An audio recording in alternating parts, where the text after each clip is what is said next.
Después del diluvio, yo creo que usted ha leído esa parte, ha oído, este, cuando Dios hizo pacto Sí. con Noé, después del diluvio, y le dijo, está en Génesis 8, 20 ahí, verso 20, dice, mientras permanezca la tierra, siempre habrá siega, Ujú, sementera y siega, ujú. frío y calor, verano e invierno,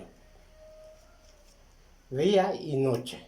Póngase a ver, siempre habrá. Sí. Palabra de Dios, no de un científico humano, sino palabra de Dios. Y eso es lo que hoy en día poco comprendemos. Esperamos cuando por lo menos llovedera nunca va a parar de llover. Ujú. Bueno, ya va entrando. Y así mismo en verano cuando se pega la brisa, la sequía, uno piensa que nunca va a llover, Ujú. pero eso tiene su tiempo. Sí. Y así que, porque el que hizo el cielo y la tierra lo dice y así va. Ujú. ¿Verdad? ¿Me está oyendo?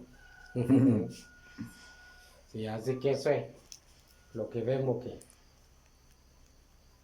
está mejorando el tiempo. Sí, ya.